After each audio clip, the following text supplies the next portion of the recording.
오늘 하나님이 이끄시는 삶이라는 제목 가지고 함께 하나님 말씀 나누도록 하겠습니다. 고등학교 시절에 독서실 생활을 제가 한 적이 있어요.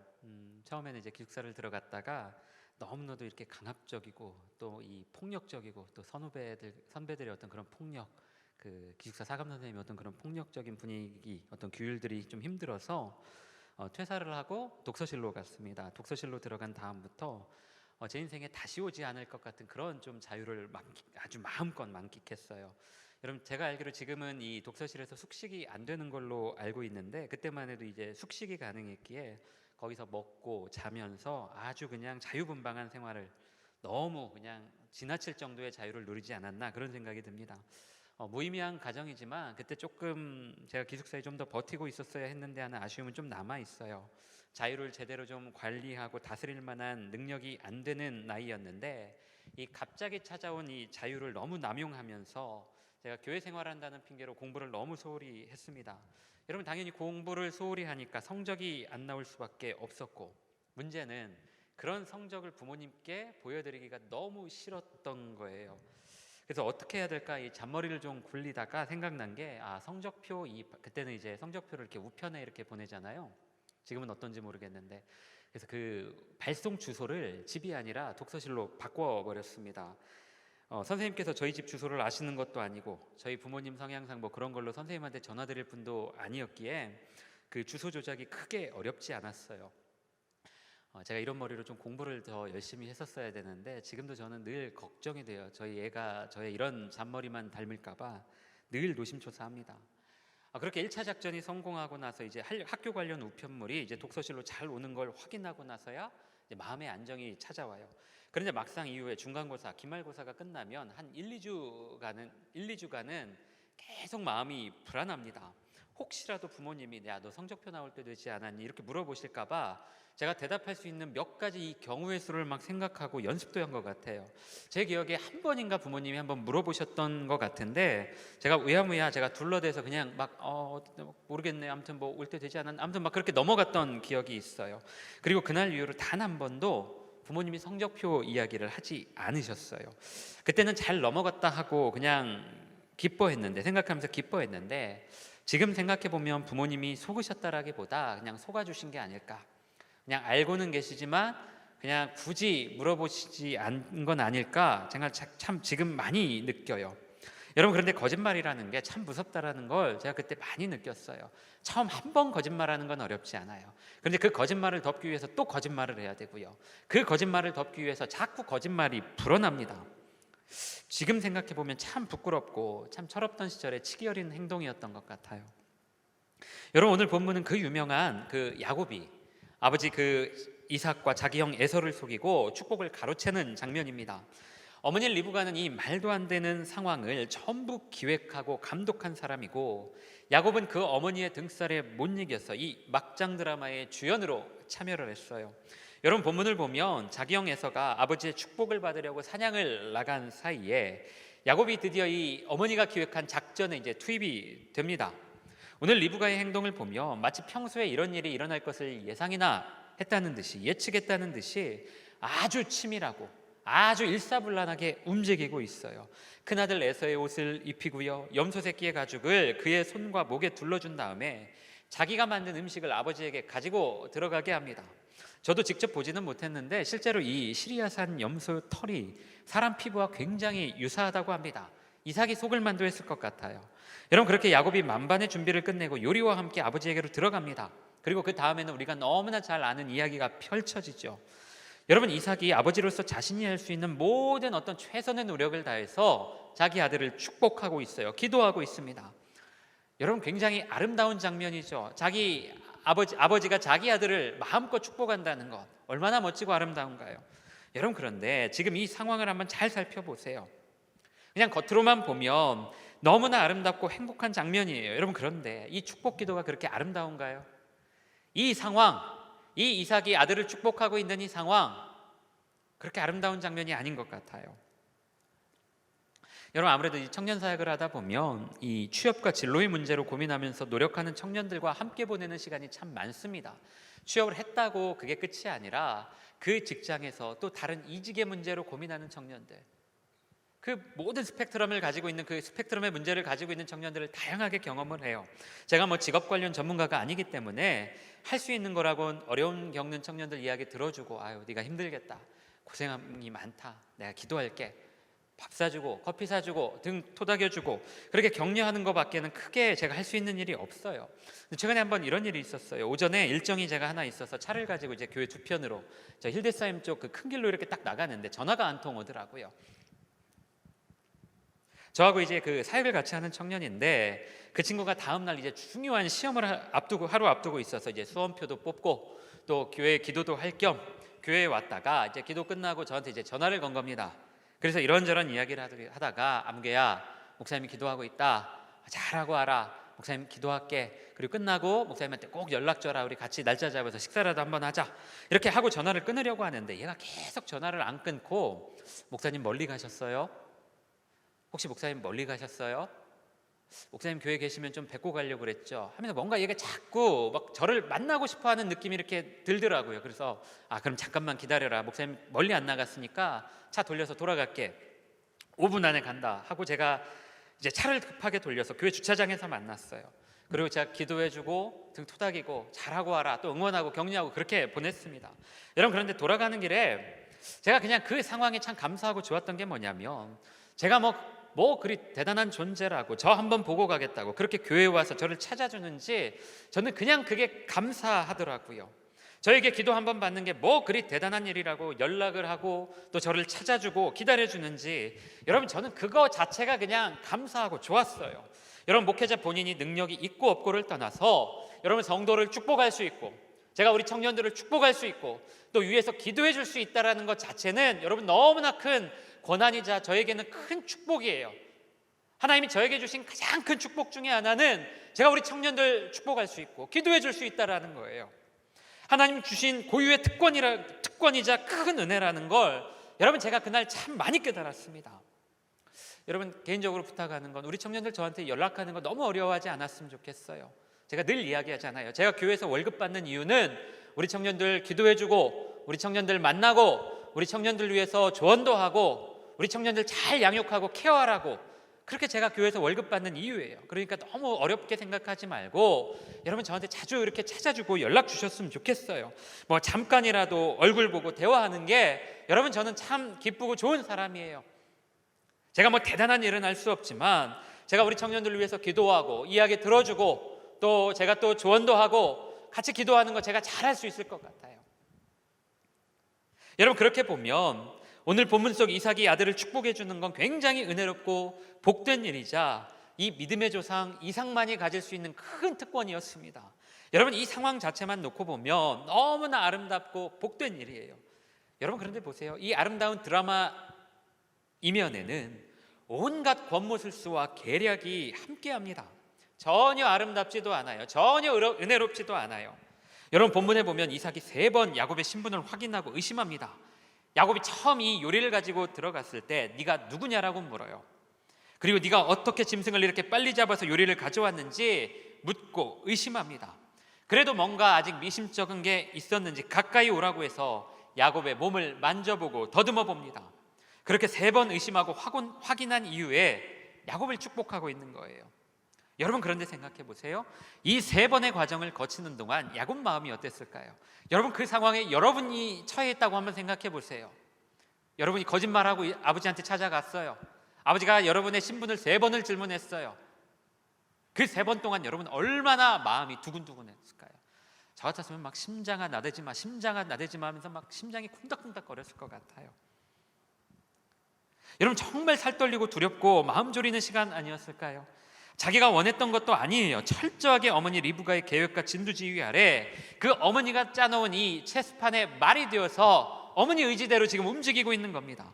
여러분, 그런데 우리가 여기서 꼭 한번 생각해 봐야 돼요. 한번 퀘스천 마크를 붙여봐야 됩니다.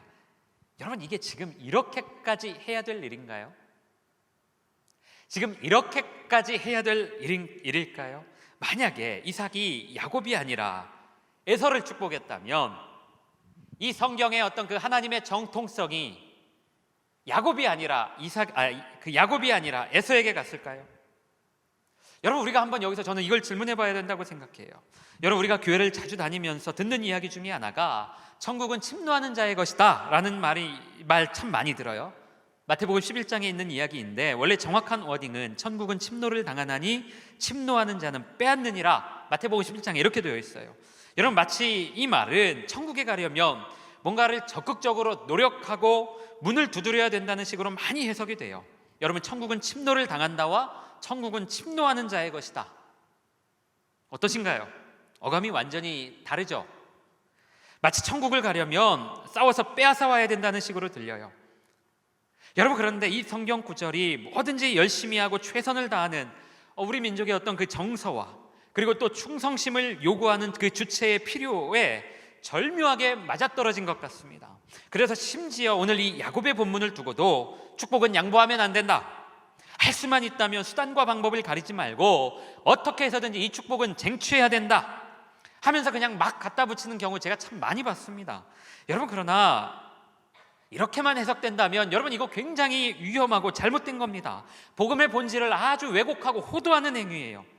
여러분, 우리를 위해 죽으신 그 주님의 십자가 죽으심을 욕되게 하는 행위입니다. 여러분, 그렇게 따지면 주님이 힘으로 이 세상을 구원하셨으면 됐지 왜 그런 모욕과 수치를 당하시면서까지 십자가에서 죽으셨을까요?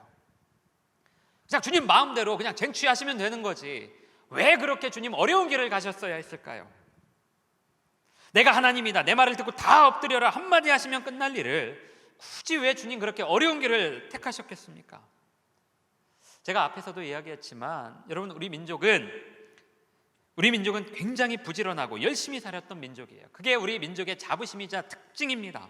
그런 노력과 수고 덕분에 이 전쟁의 폐허 속에서 다른 나라의 원조를 받던 그 최극빈국, 아주 그 최극빈국에서 여러분 불과 반세기 만에 세계 10위권 경제대국이 되었어요. 여러분, 자동차, 배, 반도체, 여러분 이걸 한꺼번에 다 만들 수 있는 나라가 세계에서 몇 개 안 돼요. 대단한 겁니다. 여러분, 밤낮으로 일하고 헌신하신 우리 부모님 세대, 그리고 그 윗대 어른들의 그 노력의 산물임을 우리가 절대 잊어서는 안 돼요. 여러분, 신앙생활도 마찬가지였어요. 이렇게 단기간에 개신교가 성장한 국가는 여러분 전 세계에서 우리 대한민국이 유일무이합니다. 어려운 시절을 신앙의 힘으로 이겨내면서 고난을 극복한 여러분 우리 민족, 우리 대한민국 교회의 자랑이에요. 여러분, 다만 우리가 하는 이 신앙생활의 모든 것이 다 우리의 열심과 노력으로만 이루어지는 건 아닌 것 같아요. 때로는 잠잠히 하나님이 하셔야 될 것과 하나님이 이루실 것을 참고 인내하며 기다리는 것도 반드시 필요합니다. 여러분, 적극적인 태도도 중요하지만 하나님의 역사를 기다리면서, 하나님이 일하실 것들을 기다리면서 수동적인 태도를 취하는 것도 여러분 우리 삶에 반드시 필요해요. 여러분, 오늘 이 야곱의 축복을 보면서 우리가 이것을 생각해 봐야 됩니다. 하나님이 야곱에게 이미 정통성을 부여하기로 결정하셨는데 아버지 이삭과 어머니 리브가는 이걸 받아들이지 못했어요. 리브가는 하나님의 그 축복의 통로를 자신이 다른 방향으로 한번 틀어보겠다고 오늘 이 엄청난 일을 꾸몄고요. 야곱은 어머니와 합세해서 이 일에 동참했습니다. 여러분, 아까도 얘기했지만 어머니 리브가가 이런 일을 안 꾸몄다면 하나님의 복이, 하나님의 정통성이 야곱에게 흐르지 못하고 하나님의 정통성이 에서에게로 향해 갔을까요? 아니요, 그렇지 않아요. 하나님이 한번 확정하시고 결정하신 일이라면 그때에 반드시 이루어 가시는 것을 여러분 우리는 성경에서 자주 목격합니다. 오늘 리브가가 이렇게 일을 꾸미지 않았더라도 분명히 하나님의 역사는 이루어졌을 것이고요, 이스라엘의 정통성은 야곱에게로 흘러갔을 것이 자명합니다. 자기가 그 복의 경로를 한번 바꿔보겠다고 한 일이 결국에는 가정을 깨뜨렸고 부모 자식 간에 그리고 형제 간에 원수되는 일을 만들었어요. 여러분, 지금 교회적으로 양육이 시작되고 있어요. 전 교인이 함께, 우리 청년부도 오늘 그 화요일부터 김민경 전사님 양육반 성장반 시작했고요. 저도 이제 청년부에서 오늘 성장반 시작되는데, 이제 작년 양육반을 저도 하나 담당을 해서 이 그 신약 강의를 저도 목요일 저녁에 처음으로 했습니다. 이 첫 그 양육 주제가, 신약 첫 강의 주제가 신구약 중간기였는데, 여러분, 다른 사람이 아니라 그냥 제가 이 강의 준비하면서 제일 많이 은혜 받았던 것 같아요. 제일 많이 저에게 큰 은혜가 있었던 것 같아요. 여러분, 보통 중간기라 함은, 신구약 중간기라 함은 이 말라기 선지자, 구약 말라기 선지자를 끝으로 예수님이 오시기 전까지 약 400년의 시간 동안 하나님 말씀이 잘 들리지 않았고 또 하나님 말씀을 대언할 선지자가 없었던 시기를 뜻하는데, 여러분, 그래서 암흑기 또는 침묵기라고 말하기도 합니다. 여러분, 그런데 얼핏 보면 하나님이 이스라엘 백성들이 미워서, 아우 저놈 자식들 꼴보기 싫다, 미워서 아무 말씀도 안 하셨던 것 같지만 그렇지 않았어요. 여러분, 이스라엘 백성들 입장에서는 포로기를 끝나고 예루살렘으로 돌아와 다시 성전을 건축하고 율법을 정비하고 종교개혁을 단행하면 다시 한번 그 다윗 시대의 어떤 그 민족의 중흥기가 찾아올 거라고 생각을 했어요. 그러나 현실은 여전히 주변 강대국들에 의해 짓밟히기만 하고 자신들은 여전히 쭈구리에 불과한 그 현실 앞에서 백성들은 이 시간이 너무나 고통스러웠고 그로 인해 영적인 무기력함까지 찾아왔습니다. 그래서 하나님을 원망하고 항변해요. 마치 그 시간이 하나님이 일부러 이스라엘 백성들에게 침묵하시고 외면하시는 시간처럼 그들의 입장에서는 그렇게 보였을 것 같아요. 여러분, 하지만 주님은 이미 그 시간 동안 예수님이 오실 길을 준비하고 계셨어요. 고통받는 사람들 입장에서는 점점 더 이 메시아에 대한 갈망이 갈급해졌고 점점 더 커져만 갔고, 이 알렉산더 대왕의 영토 확장을 통해 언어의 통일이 이루어졌고요, 로마를 통해 복음이 흘러갈 선교의 길이 준비되고 있었어요. 여러분, 우리의 생각과 다르게 하나님은 당신의 계획을 하나씩 이루어가고 계셨다라는 거예요. 사랑하는 청년들, 꼭 기억하십시오. 하나님이 한번 결정하신 일은, 특별한 일이 아니라면 그렇게 계획하신 일은 반드시 이루어 가셔요. 그 하나님의 섭리를 우리가 꼭 마음에 새기며 살아야 됩니다. 우리가 적극적으로 구하고 간절히 기도하고 노력하면서 얻는 은혜가 있어요. 하나님을 갈망하며 찾으면서 그때그때 주시는 은혜로 우리가 버텨야 될 때가 있습니다. 하지만 반대로 잠깐 우리의 생각과 열심을 내려놓고 수동적인 자세를 취해야 될 때가 있어요. 힘들고 어렵지만 그럼에도 불구하고 그냥 가만히 있어야 될 때가 있어요. 여러분, 그런데 아직까지 우리나라 교회 안에 이런 어떤 적극적이지 못한 것을 매우 게으르고 불편하게 여기는 정서가 강하죠. 뭔가 적극적이지 못한 사람들은 은혜가 없는 사람인 마냥 소외되거나 게으른 사람처럼 그렇게 취급받기 쉬운데, 여러분, 적극적인 것이 항상 옳은 것도 아니고요, 수동적인 것이 항상 나쁜 것만은 아닙니다. 여러분, 이것을 구별할 수 있는 것이 신앙의 지혜이고, 우리가 기도하는 목적이 이 신앙의 지혜를 바로 알아서 주님께 이 신앙의 지혜를 구해서 주님의 뜻을 분별해 가기 위함이에요. 그래서 우리가 신앙생활하는 거예요. 우리가 지금 주님 앞에서 행동해야 될 때인지 아니면 잠잠히 기다리며 주님을 봐야 될 때인지 우리가 구별할 줄 알아야 돼요. 여러분, 내 생각이나 계획과 관계없이 하나님은 스스로 신실하시다, 하나님은 스스로 신실하시다라는 것을 우리가 믿음으로 고백하면서 침묵하면서 기다려야 될 때가 있다는 거예요. 여러분, 성경은 때때로 아무것도 하지 말고 주님의 일하심과 역사를 가만히 보고 있으라고 권면할 때가 있습니다.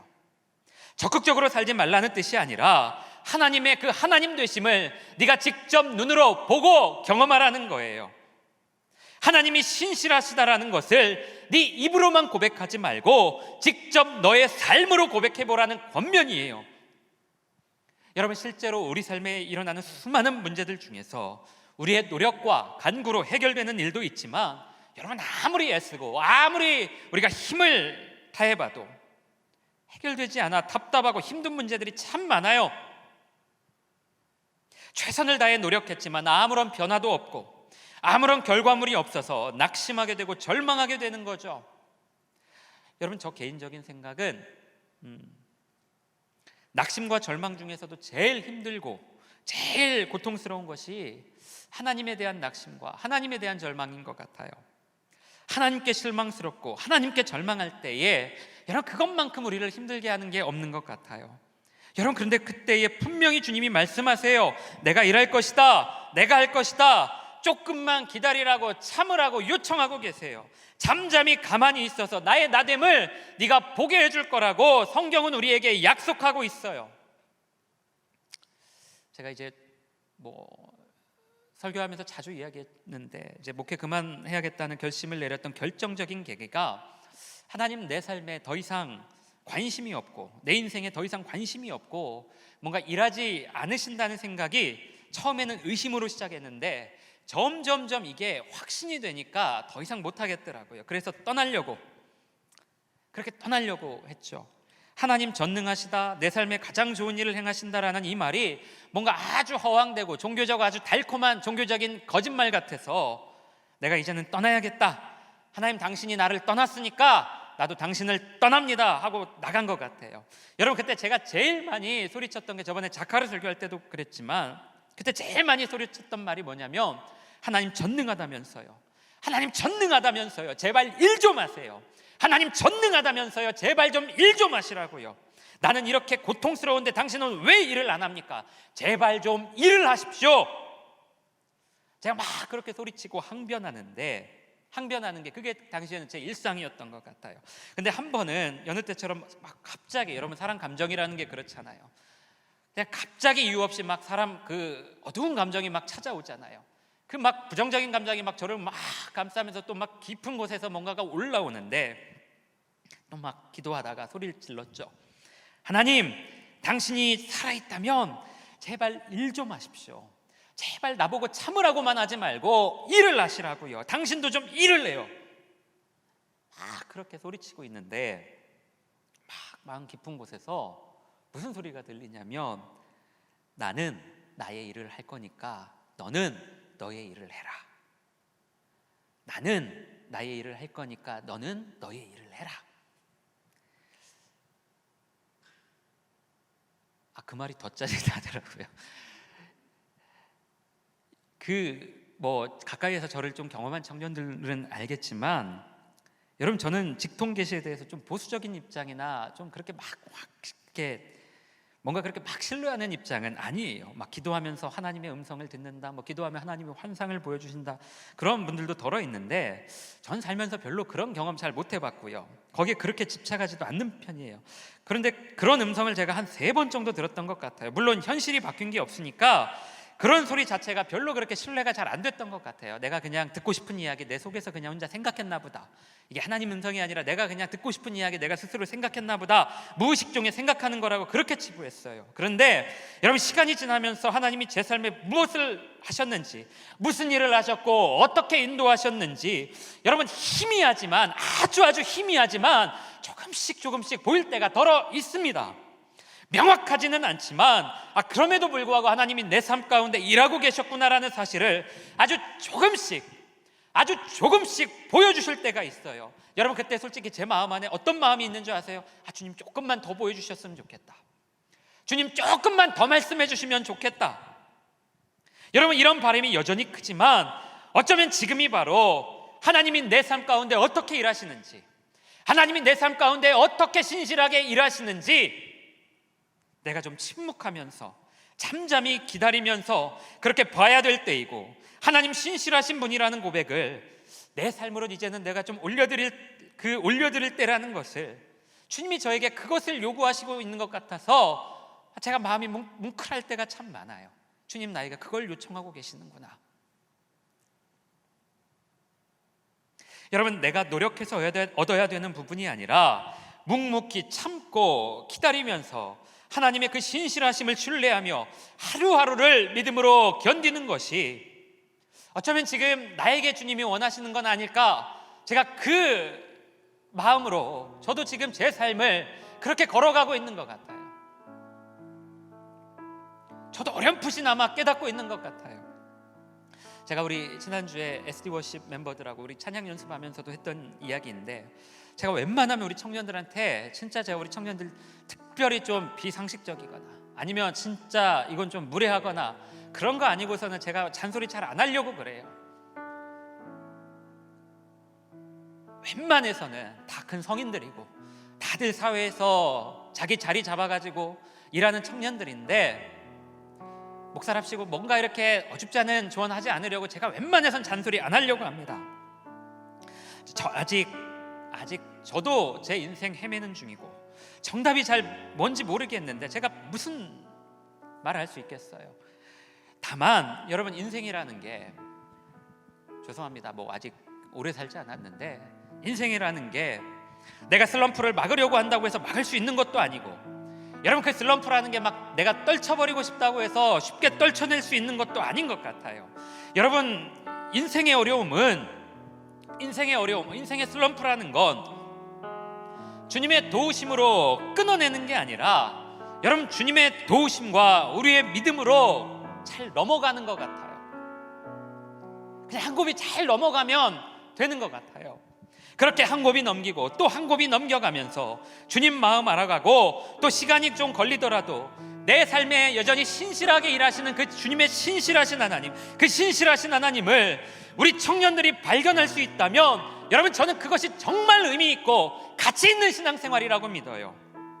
그 과정을 옆에서 제가 코치하고, 옆에서 좀 지켜보고 같이 있어주면서 그 고비를 잘 넘어갈 수 있게, 그 고비를 좀 유연하게 잘 넘어갈 수 있게 도와주는 게 여러분, 저의 역할이 아닐까, 저는 그렇게 생각합니다. 여러분, 제가 적극적으로 개입해서 이렇게 해라, 저렇게 해라, 야 이건 아니다, 그렇게 하지 않아도 이미 우리 청년들 중에는 저보다 더 훌륭한 청년들 참 많아요. 스스로 그것을 아직 깨닫지 못하고 자기 가치를 알아차리지 못했을 뿐이지, 여러분, 제가 옆에서 볼 때마다 막 저를 깜짝깜짝 놀라게 하는 청년들 참 많이 있어요. 목사님 내 얘기하시는구나 하고 지금 뿌듯해하는 청년들이 있는지 모르겠는데, 여러분, 저는 우리 청년들 다 저보다 훌륭한 사람들이라고 믿어요. 조금만 여러분들한테 기회를 주고, 여러분 격려하면서 그렇게 자꾸 주님의 그 신실하신 하나님, 자꾸만 그 하나님을 찾고 의지하면, 여러분, 이 고비 충분히 잘 넘어갈 수 있을 거라고 봐요. 잠잠히 하나님을 참고 기다리고 그때가 오기를 사모하는 우리 청년들 다 되셨으면 좋겠어요. 여러분, 잘 견뎌주세요. 잘 견뎌주세요. 여러분, 참는 것이 신앙이고 기다리는 것이 믿음입니다. 여러분, 구약성경 민수기 21장에 보면 이 광야에서 범죄한 이스라엘 백성들이 불뱀에게 물려서 죽을 위기에 처하는 그런 장면이 나와요. 회개하는 백성들을 향해 이 주님이 주신 해결책은 이 모세의 장대의 그 꼭대기에다 놋뱀을 달아서, 장대 위에 달아서 그것을 쳐다보는 거였어요. 모세의 그 지팡이 꼭대기 장대 위에 놋뱀의 그 형상을 만들어서 그걸 쳐다보는 사람은 그 구원을 받는 거예요. 아무것도 하지 말고 그저 장대에 달린 놋뱀을 바라본 사람들은 여러분, 구원을 얻을 수 있었어요. 여러분, 우리 신앙도 똑같아요. 열심히 달려갈 때도 필요하지만 때로는 아무것도 안 하고 아무것도 하지 말고 잠잠히 앉아서 주님을 기다리고 주님을 바라보는 것도 여러분, 신앙입니다. 내가 원하는 결과를 만들어 보려고 이리저리 노력하는 것도 신앙이지만, 여러분, 주님이 원하시는 결과가 그것이 아닐 수도 있다라는 그 마음의 여유를 가지며 주님이 일하십시오. 주님, 제 삶 가운데 신실하게 일하십시오. 주님 신실하십니다. 오늘 예가운 성가대 고백했던 것처럼 하나님 당신이 오르십니다. 여러분, 제가 이 고백하기까지 지금 수년이 걸렸어요. 기도할 때 제일 짜증났던 말이 저 말이었어요. 하나님 당신이 오르십니다. 나는 하나님이 오르는 것 같지 않은데, 내가 맞는 것 같은데, 자꾸 막 찬양을 들을 때마다 하나님 옳다라는 막 이런 찬양을 들으면 이런 그것만큼 제 마음에 막 분을 일으키는 게 없더라고요.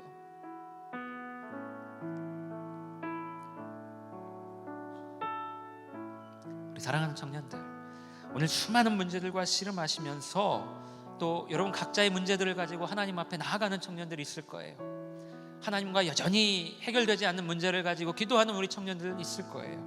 여러분, 혹여나 그 과정에서 하나님께 실망하고 절망한 우리 청년들이 있다면 기도하시고 기운내고 다시 한번 하나님 바라봤으면 좋겠습니다. 이것도 해보고 저것도 해봤는데 그래도 안 된다면 주님이 우리에게 좀 가만히 있고 나를 바라봐라, 내가 할 일을 지켜보라는 그런 사인일 수도 있을 것 같아요. 여러분, 물론 그 기다림과 바라봄의 과정이 고통스럽고 힘들 수도 있어요. 고통스럽고 힘들 수도 있어요. 여러분, 그러나 분명한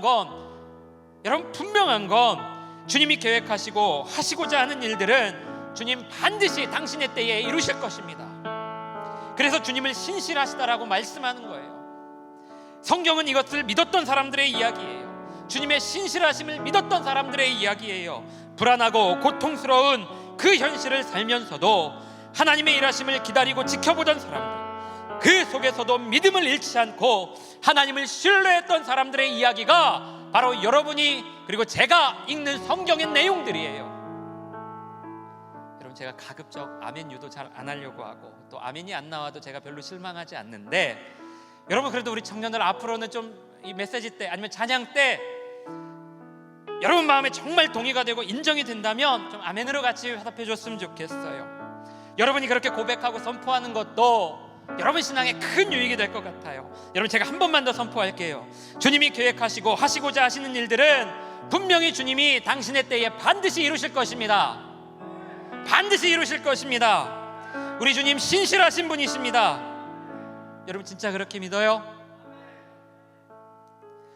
여러분, 내가 생각하지도 못한 방법과 통로로 우리 주님 반드시 일하실 거예요. 그래서 여러분 딱 하나만 약속하세요. 딱 하나만 놓지 마세요. 우리 주님 신실하시다. 우리 주님 신실하시다라는 이 진리를 포기하지 않고 신뢰한다면 반드시 우리 주님 여러분의 삶에 신실하게 일하실 거예요. 이것을 믿고 신뢰하며 주님 앞에 나아간 우리 모든 청년들 되시기를 주님의 이름으로 축복합니다. 할렐루야. 하나님, 주님과 깊이 있게 교제하고 싶고 주님과 날마다 동행하며 주님 안에 거하기를 소망하는데, 하나님, 내 삶의 형편 속에 주님이 의도적으로 침묵하시는 것 같아서, 주님이 내 기도를 듣지 않으시고 내 삶을 돌보지 않으시는 것 같아서 하나님, 삶이 절망스럽고 아플 때가 참 많습니다. 주님을 찾고 찾는데 내 삶 어디에서도 주님의 흔적을 발견할 수가 없어서 하나님, 그렇게 마음이 무너질 때가 참 많습니다. 주님, 이것 또한 우리가 견뎌야 되고 우리가 참아야 될 시간이라면 하나님, 우리가 정말 묵묵히 이 시간들을 참고 기다릴 수 있는 그런 믿음의 사람으로 우리가 성장하게 하여 주옵소서.